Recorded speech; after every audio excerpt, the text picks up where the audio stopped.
Hi friends, అన్నలు, తమ్ముళ్ళు, అక్కలు, చెల్లెళ్ళు అందరికీ నమస్తే. నమస్తే. అందరూ బాగుండాలి, అందులో మనం ఉండాలి.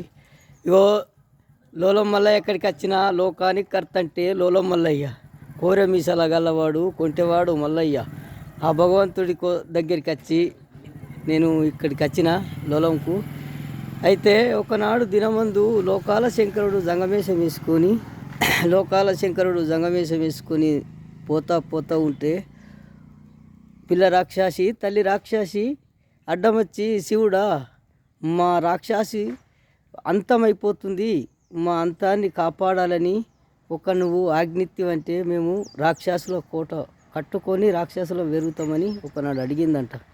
అడిగితే సరే మంచిదని చేతులు చేసి ఆజ్ఞ ఇచ్చినందుకు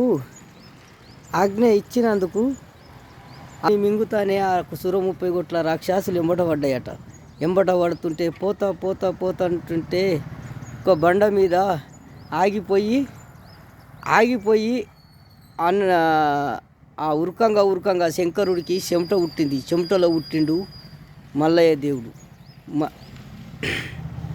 మైలలో పుట్టిండు మల్లయ్య దేవుడు. అప్పుడు చెమటని తీసి గుండుకు కొడితే గుండులో పుట్టిండు వీరయ్య దేవుడు. ఇద్దరు కలిసి ఆ 30 కోట్ల రాక్షసులని అంతం చేసిండు. సుక్కబొట్టంతా రక్తము పడితే కింద 30 కోట్ల రాక్షసులు పుడతాయని సెలవు పెట్టినందుకు 30 కోట్ల రాక్షసులు పుడుతుండే.